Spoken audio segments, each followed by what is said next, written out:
Salam Bapak Saudara yang dikasihi Tuhan. Selamat bertemu dan berjumpa kembali.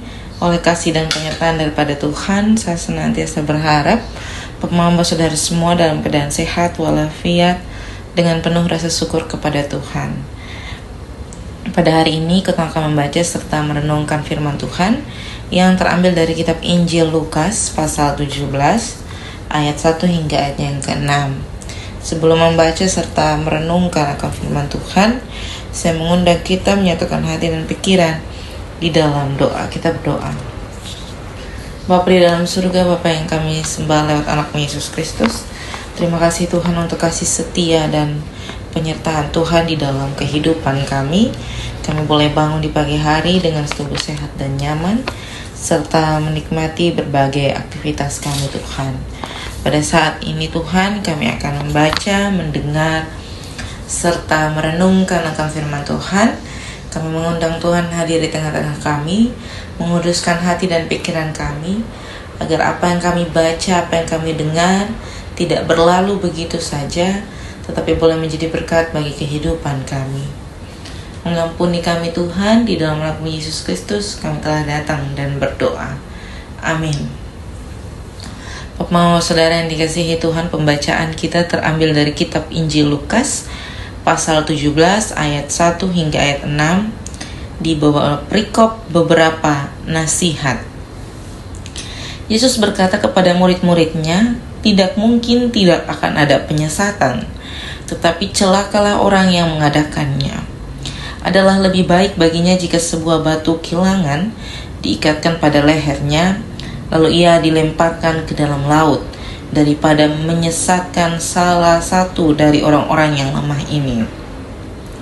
Jagalah dirimu jikalau saudaramu berbuat dosa, tegurlah dia, dan jikalau ia menyesali, ampunilah dia.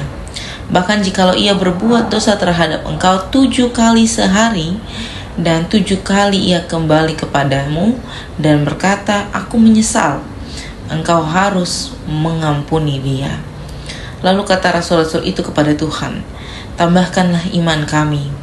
Jawab Tuhan, jikalau sekiranya kamu mempunyai iman sebesar biji sesawi saja, kamu dapat berkata kepada pohon ara ini, terbantullah engkau dan tertanamlah di dalam laut, dan ia akan taat kepadamu.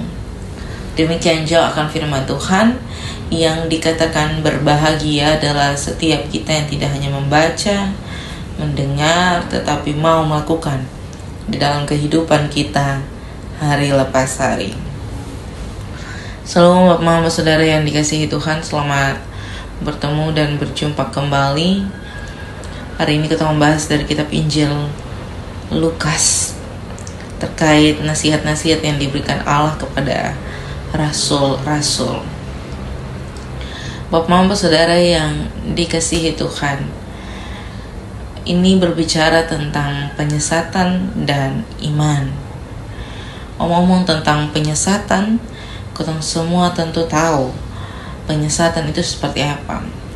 Penyesatan itu berarti pembicaraan yang menyeleweng dari apa yang sudah ada di dalam jalurnya. Jadi pembicaraan yang dilebih-lebihkan, dikurang-kurangkan untuk kepentingan-kepentingan pribadi, untuk kepuasan-kepuasan pribadi, untuk menjawab kebutuhan-kebutuhan pribadi. Itu adalah penyesatan. Kenapa saya sampai bilang seperti itu? Karena penyesatan tentang firman Tuhan ini sering sekali kita lakukan. Kita sering melakukannya karena kita membutuhkan pembenaran. Kita membutuhkan validasi dari setiap apa yang disampaikan Tuhan untuk membenarkan kita punya perilaku, untuk membenarkan kita punya keinginan. Dan sadar atau tidak sadar, setiap kita pasti pernah melakukan salah satu penyesatan dalam setiap ketepung kehidupan, entah itu dalam keadaan ketong berfirman, entah itu dalam keadaan ketong melakukan apa yang ketong bilang, lakukan firman Tuhan. Tapi nasihat ini ditujukan kepada kita untuk berhati-hati, untuk lebih bijak, lebih berhikmat dalam membicarakan apa yang menjadi keinginan dan kehendak Tuhan melalui firman-Nya. Bukan mengasalkan diri dengan pengetahuan yang kotong rasa bahwa sudah cukup, lalu kotong tidak membaca, lalu kotong tidak meneliti, lalu kita tidak mencari tahu dengan baik. Tentu itu menjadi sebuah penyesatan dalam pribadi maupun bagi orang lain. Bahkan dikatakan di dalam ini firman, bagi orang-orang lemah. Orang-orang lemah ini sebenarnya juga kita dan juga jemaat-jemaat yang Tuhan berikan di dalam kotak kehidupan. Mereka adalah kita semua. Kita semua adalah orang-orang lemah yang sebenarnya terbata-bata akan firman Tuhan. Tetapi Tuhan memanggil seorang terhadap yang lain untuk sekali-kali salah satu dari kita berbuat dosa, jangan sampai dosa itu membuat ketong kehilangan hikmat Tuhan. Itu kenapa Tuhan bilang ketong harus mengampuni kalau seseorang berbuat salah.